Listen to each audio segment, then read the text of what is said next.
ఇక్కడ మనకు ఈ పేపర్ క్లిప్పింగ్ చూస్తే అర్థమవుతుంది క్లియర్గా. పేదల జోలికి వస్తే ఎటువంటి పరిస్థితి అయినను మేము దాటి ముందుకు రావాల్సి వస్తుంది, వారందరినీ చీల్చి చెండాడతాం అంటూ చెప్తూ అటు మీడియా సమావేశం నిర్వహించినటువంటి మేడ్చల్ మల్కాజ్గిరి ఎంపీ ఈటెల రాజేందర్ తన బాధితుల పక్షాన్ని నిలబడుతూ చెప్తున్నటువంటి మాటలు.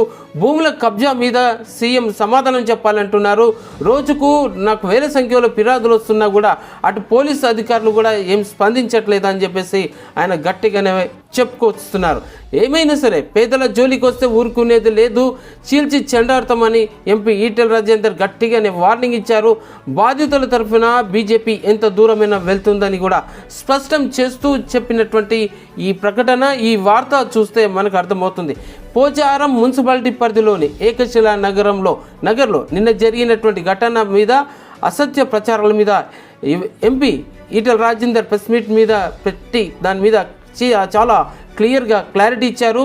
ఆ తర్వాత పేద మధ్యతరగతి వాళ్ళు రూపాయి పోగేసుకొని జాగలు కొనుక్కుంటే వారు దుర్మార్గులు లాక్కునే ప్రయత్నం చేస్తున్నారని, ఈ ఘటన మీదనే సీఎం రేవంత్ రెడ్డి సమాధానం చెప్పాలని కూడా ఆయన డిమాండ్ చేస్తున్నారు. ఇక రాష్ట్రంలో అధికారంలోకి వచ్చిన కాంగ్రెస్ ప్రభుత్వం నగర ప్రజలను హైడ్రా, ఆ తర్వాత మూసి ప్రక్షాళన పేరుతోటి చాలా ఇబ్బందులకు గురి చేసింది.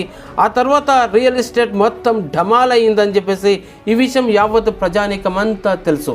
సో ఈ టైంలోనే ప్రతిరోజు తన కార్యాలయానికి కూడా చాలామంది ప్రజలు వచ్చి తమ ఇళ్లను అక్రమంగా కూలగొడుతున్నారని, కాపాడాలంటూ దరఖాస్తులు కూడా ఇస్తున్నారని చెప్పుకొచ్చారు. ఇక అలాగే పలువురు బిల్డర్లు, గూండాలు, రియల్ ఎస్టేట్ బ్రోకర్లు సాధారణ ప్రజలను ఇబ్బందికి గురి చేస్తున్నారని, ఇదే సమస్యలపై తాము పోలీసులకు ఫోన్ చేసినా పట్టించుకోవడం లేదని మండిపడ్డారు. ప్రభుత్వం నుంచి ఒత్తిడి ఉందని చెబుతున్నారని చెప్పేసి పేర్కొంటున్నారు. సో ఇది పేద ప్రజలకు మేలు చేయాలనేటువంటి ఆలోచనతో ఉన్నటువంటి ప్రభుత్వం చివరకు పేదల పక్షాన నిలవకుండా ఇన్ని రకాల అడ్డంకులు పెడుతూ వారికి పోలీసులు కూడా పట్టించుకోకున్నటువంటి పరిస్థితి ఎందుకు దాపురిచింది అని చెప్పేసి గట్టిగానే ఎంపీ ఈటెల రాజేందర్ నిలదీసినటువంటి విషయం. ఇదే విషయాన్ని ఇక సరైన ఆలోచనతోటి ప్రజలకు సేవ చేయాలని చెప్పి మేడ్చల్ కలెక్టర్కు కూడా ఆయన విన్నవించినట్టుగా తెలుస్తుంది. అయితే ఒక వ్యక్తి మీద తాను దాడి చేసినట్టుగా వచ్చిన వార్తలు మీద ఆయన స్పందించారు.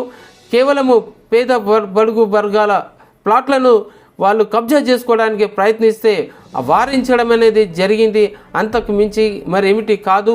ఇట్లా పేద ప్రజల యొక్క కడుపు కొట్టి ఎన్నాళ్ళని ఈ విధంగా భూములను లాక్కుంటారని చెప్పేసి ఆయన ప్రశ్నించారు. ప్రజల పక్షాన ఉండాల్సిన పోలీసులు, అటు ప్రభుత్వము వారికి ఏమాత్రం సహాయ సహకారాలు అందించకుండా నిర్లక్ష్యంగా వ్యవహరించడం వల్లనే ఈరోజు తన వద్దకు అనేక సంఖ్యలో దరఖాస్తులు వస్తున్నాయని చెప్పేసి ఆయన చెప్పుకొచ్చారు. ఇక అలాగే మరొక విషయం కూడాను, హైదరాబాద్ శివార్లోని అటు మల్లాపూర్ ప్రాంతం నుంచి దగ్గరలో ఉన్నటువంటి మాతా అరవింద కాలనీలో సైతం ఇలాంటి పరిస్థితి ఇక్కడ దాపురించింది. ఉన్నటువంటి భూములను కొందరు మాజీ ఎమ్మెల్యేలు, ఆ తర్వాత కొంతమంది వ్యక్తులు అక్కడ ఉన్నటువంటి భూములను లాక్కునే ప్రయత్నం చేస్తున్నారని చెప్పేసి కొంతమంది ఇచ్చినటువంటి సమాచారం. ఈ విషయం మీద కూడా వాళ్ళంతా స్థానిక ఎమ్మెల్యే, ఎంపీల దగ్గరికి వెళ్తామని చెప్పేసి వారందరూ తమ గోడు వెళ్ళబోసుకుంటాము, మాకు న్యాయం కావాలని చెప్పేసి వారంతా కోరుతున్నటువంటి విషయం. ఇట్లాగే సిటీ శివార్లోని అనేక ప్రాంతాల్లో ఇలాంటి సంఘటనల మీద ఎప్పటికప్పుడు ప్రజా నేతలు స్పందించాల్సినటువంటి అవసరం ఎంతైనా ఉంది.